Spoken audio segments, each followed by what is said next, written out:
Have you ever had an idea for a quick and easy Minecraft build, only to discover about 2 weeks down the line that the build you had in mind is anything but quick and easy?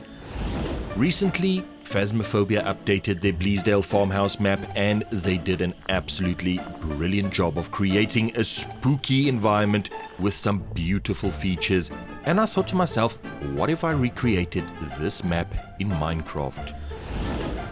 Now, I actually hadn't played the map since the update, so the first thing I had to do was grab a floor plan. And this gave me a good idea of what I'm working with: 2 floors and an attic, a little bit of a garden outside, nothing too hectic, so let's get started.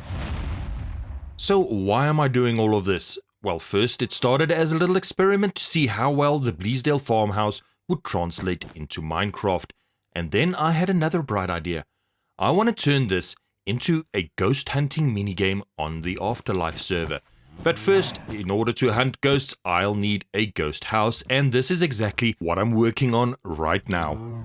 I've also got a few other experiments I want to try out, but first there are a few issues I need to deal with, and the biggest one is that this was never designed to be built in Minecraft, and as a result, not everything is in the correct proportions for your typical Minecraft build. But I'm working on the floor plan right now, trying to iron those out, so let's see how we get on.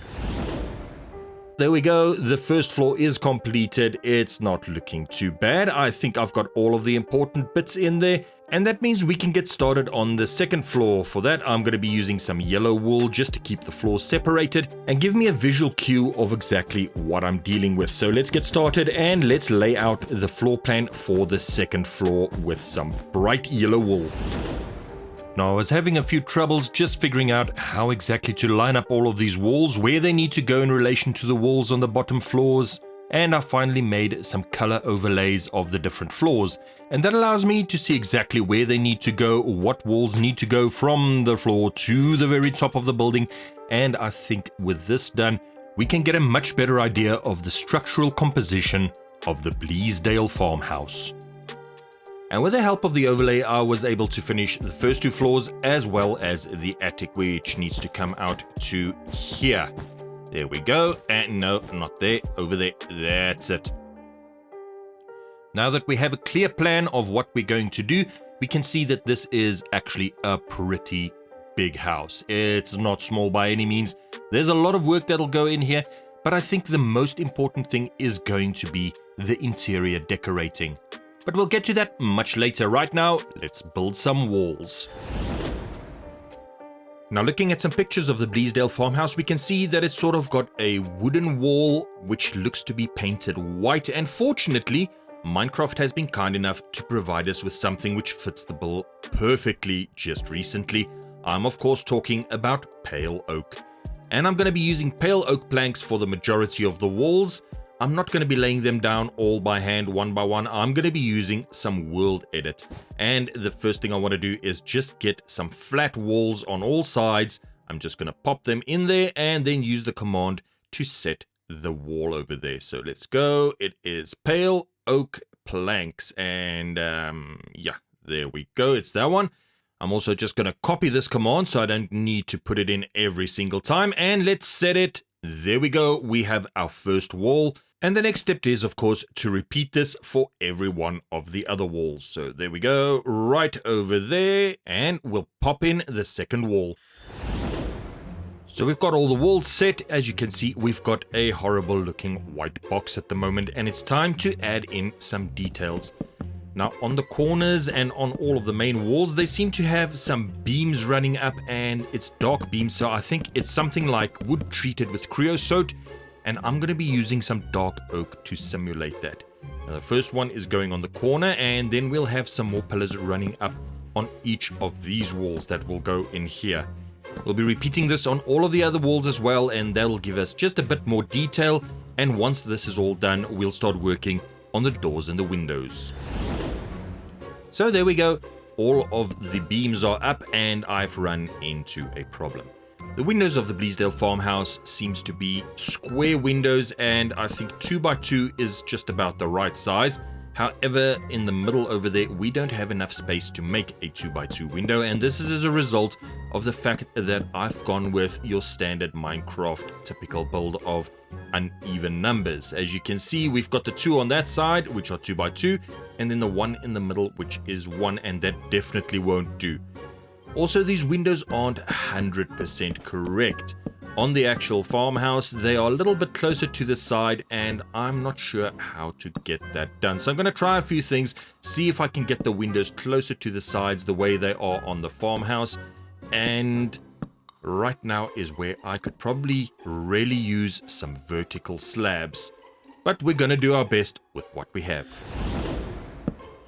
Alright, after some trial and error, I have given up. I'm just going to make these windows 2 by 2, put them where they can go, and that'll have to do. However, I am definitely not happy with the 1 in the middle here. I need to fix that. That needs to be a 2 by 2 window, and the only way I'm going to get that is by actually moving half of the house over 1 block, which will give me another block, and I'll be able to put the 2 by 2 window in there. It'll also make this passageway 4 blocks wide, which is not what I've wanted, but I'm going to have to make some compromises. Alright, so here we go. I've got the area selected and I'm moving it over 1 block in that direction. Now that, of course, has broken the entire house in half. As you can see, we've got a lovely little gap between the walls here now, so I'll just need to fill that in quickly. But I think now that we've got that done, I can make that 2 by 2 wall in the middle part over here, and that is definitely worth it. So let's just fix up what we've broken over here, add in this 1 block layer of pale oak planks, and we'll replace the wool as well. So let's just get all of this wool replaced, and then we'll carry on. Now I've done a little bit of work. I've done the front facade, and as you can see, I've also added the porch and the awning, and it's actually starting to look really, really good. However, around the front door, there is a bit of a frame, a dark frame, and unfortunately, I'm going to have to go with some of the dark oak logs because I don't have anything more dainty to work with, at least not anything that's going to work there. I've also started adding the roof profile, and I think that is the next step, to put up the roof, get the rest of the house looking like the front, and we'll take it from there.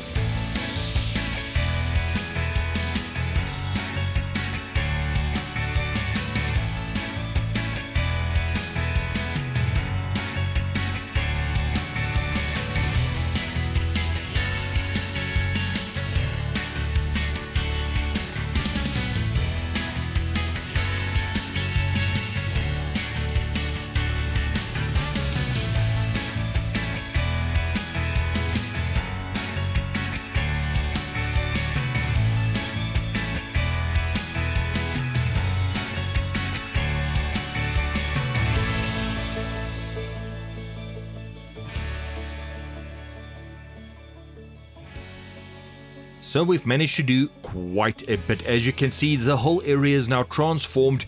We've got all of the decorations in. On this side of the house, I've put a chimney. It's difficult to decide what to do here because you never actually see that side of the house. So I just had to go with my gut. And overall, I think it is looking absolutely fantastic. As you can see, we've got some little bushes over here. We've got the path in, and that goes all the way around to the back of the house. On the porch, we've got the chairs, and over here, I've done my best to recreate what we actually see in Phasmophobia. We've got the little shed over here, and over on this end, we've got our 2 garbage bins. We've also got some black garbage bags over there and over there, and I think the whole thing is looking pretty amazing. Round the back, I have done the back garden. We've planted a big custom tree over there. Then we've got the little archway. And finally, we've got the back porch with the table over there. Inside, it's still a little bit plain. All we've got so far is the pale oak walls. And I have something very, very special planned for it. But as you can see, all of the rooms are in place, waiting to get some decorating. Now, one of the biggest features of this house is the ornate wallpaper, and I have decided to replicate that with some map art. Now, I've never done map art before, so this is going to be something new for me.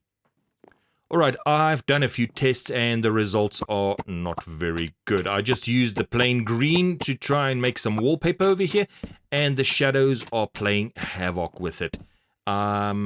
So what I think I need to do is maybe see if some glow item frames will help. It should give me a more even background, and it's going to take away from the creepy sort of dark nature that I want in the house. But yeah, I think it's a sacrifice we're going to have to make. So glowing item frames it's going to be, and I think it's time for me to get started on that map art. Now, originally I had planned to do some of the map art by hand, just to have that experience of doing it, and then I started working on the images I would need for the map art. Now, there are 4 different wallpapers in the house, and of course there's the baseboard as well, and each one of those baseboards needs the corresponding wallpaper top. Now, if that was all, I don't know, maybe I'd still be into doing it, but that's not where it ends, not by a long shot. I also wanted to make some fancy door frames, and each door frame requires 5 pieces of map art. And bear in mind that there are 4 different types of wallpapers, which gives us 20 extra pieces of map art in total right there. Then of course we've got some additional bits for the door arches, the bathroom needs tiling, the study has its own paneling, and well, I think you get the picture. So with all that said and done, I think it's fairly obvious I'll be using a generator to create the schematics, and I'll be pasting them into this world using Lightmatica. So let's get busy and let's start creating some custom wallpaper. Alright, this room looks ridiculous right now, but I have some wallpaper, and once I'm done, it's going to look absolutely awesome. So the first thing that's going in is of course the baseboards over here, all of this paneling at the bottom. And then next we need to add the top of that paneling, and oh, just look at how beautifully that matches up. Finally, we'll just add all of the other wallpaper. And then having added all of the little bits of garnish, this room is looking absolutely amazing. Now this isn't the only room we've done. We've done the living room, as you can see, a little bit more attention needed there, but we're almost done. We've done the tea room, and of course we have done all of the other rooms down here on the bottom as well. Here we have the dining room, all of the wallpaper is in place, the kitchen, same thing, and I think it's just about time for us to move upstairs. So the first room we're going to be doing upstairs is of course the trophy room, and we're going to start off with the bottom layer of paneling over here, followed by the top layer of paneling, and then of course the regular wallpaper. And the last thing to do is add on all of the corners and garnish. And there we go, the trophy room is complete and it's looking pretty awesome. Next up, the bedroom. Now this is quite a monster of a room, and at this point I'm really glad that I don't have to actually make all these glow item frames, because I think that would take forever. Once again, the bottom paneling goes in first, followed by the top paneling, and then finally the last of the wallpaper goes in, which should complete the bedroom. And of course this study has its own specific paneling. I tried using the previous ones and it just didn't look good, so I had to go and make its own special map. So with all the wallpaper done, we can finally start decorating all of these rooms, and it's going to be quite a challenge to try and replicate what we see in Phasmophobia versus what I can replicate here. We're going to start right over here in the foyer with a chair over in this corner, and already we've got a bit of a problem because this chair is sitting at an angle that I cannot duplicate. So we're going to have to find a way around it, and I think I just saw another problem. Anything I put up against the walls makes the wallpaper pop off, which means anything that goes up against the wall needs to cover it completely and hide the fact that there's no wallpaper behind it. So the chair is giving me some headaches. I've decided to move on, do a few other things, get some momentum back, and then return to it later, and we're going to do this little cupboard in the corner here. So first thing we're going to do is a chiseled bookshelf up there to replicate the little bookshelf in the game, and down here they've got a bit of a chest of drawers or something, and we're going to replicate that with some barrels. And already that's giving this room a lot more character. Next we put a pot down over there. We've got a table that needs to go in here, and I'm really glad to see that scaffolding does not make the wallpaper pop off, which means we can replace this wallpaper behind it here. And then finally, I need a hat rack, a coat rack of some sort right over here by the entry, and that's giving me a problem with the banister, but I'll take that out for now, start at the bottom, and then work our way back up to it. And with a sprinkling of paintings, the foyer is finally done, and this whole room has been an exercise in compromise. There's a lot of things that I wanted to do that simply can't be done in vanilla Minecraft, and yes, I could have added some furniture mod or something like that, but I do want to rebuild this on the Afterlife server, and that means I have to stick as close to vanilla Minecraft as possible. Now, I've made an absolute mess of this corner over here. I was just trying to add a painting and things went horribly wrong, and finally when I add the painting it looks terrible, so I'm taking it out again. Anyway, let's move on. Next room is, of course, the tea room, and I'm starting off with some drapes. Now, this is really annoying because you have to click it just right to get it to put down the banner, and if you don't, it just rotates it like this, and there we go. Okay, finally. Got the next one, and there we go. Drapes are in. Now, there's a bookcase over here, and I don't think I'm going to do everything on screen because that would just take forever. There are tons of rooms in this house, and I'm just going to do a little before and after. Show you exactly what it looked like before with all the wallpaper, what it looks like with all the furniture in, and then maybe have a comparison against the actual room in Phasmophobia. So I better get busy because there are a ton of rooms left to do, and this is only the second of them.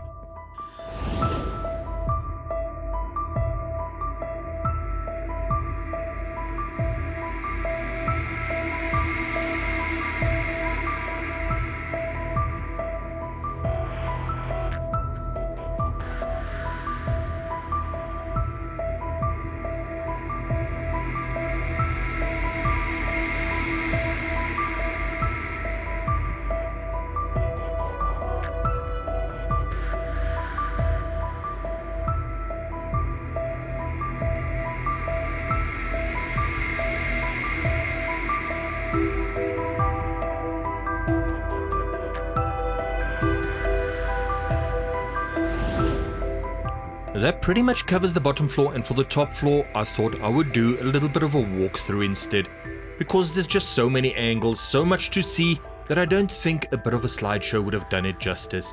As you can see, we've got the master bedroom up here looking absolutely fantastic. We've got the little dressing corner over there, and in here we have the ensuite bathroom with the toilet, the sink, and on the other side of the wall we have the walk-in closet. I tried to recreate this as faithfully as possible. We've even got some shirts on the rails over there, and on the other side we have the trophy room, complete with all the trophies, some spears up on the wall, and the obligatory mounted head. I think this trophy room is looking spectacular, as does the upstairs bathroom over here. We've got the bath with all the curtains hanging down, we've got the dual sinks over there, the toilet in the corner, and that leads us to the study. The study is probably my favorite room out of all of these, and I think it came out looking absolutely spectacular. We even have the closet over here in the other side. Now, I wasn't able to recreate the little gun case over there, but I think it is good enough as it is. Then, the next step is, of course, to go up to the attic, and the attic I have tried to keep as dark and spooky as possible. Now, yes, there's supposed to be some spruce-colored floors in here. Instead, we have the pale oak because it's the same blocks as the ceiling for the floor below. On the bottom floor, I was able to create a double seating so I could have different color ceilings and floors for the two levels, but on this one, I wasn't able to do that. Over here, we have the attic bedroom, and we've got the little room over here where the occupant is growing all sorts of weird and wonderful plants, and overall I am extremely happy of how this whole build turned out. And I think once I recreate this on the Afterlife server, put in all of the redstone mechanics that I have in mind, I think this is going to make an absolutely awesome minigame, and I think it's going to be a lot of fun running around in here, but I don't want to spoil too much right now. Overall, I feel that I've managed to capture the Bleasdale Farmhouse quite well and have done a pretty darn good job of recreating it in Minecraft. I'm also really excited about recreating this on the Afterlife server, turning it into a minigame, and I think it's gonna be an absolute ton of fun once we get all of that done. One thing I might not transfer across though is all of this map art, unfortunately, because this would be an absolutely ridiculous undertaking. You can see just how many variants there are, how much there is to do, and I don't think it is really feasible for me to try and do that on the actual server itself.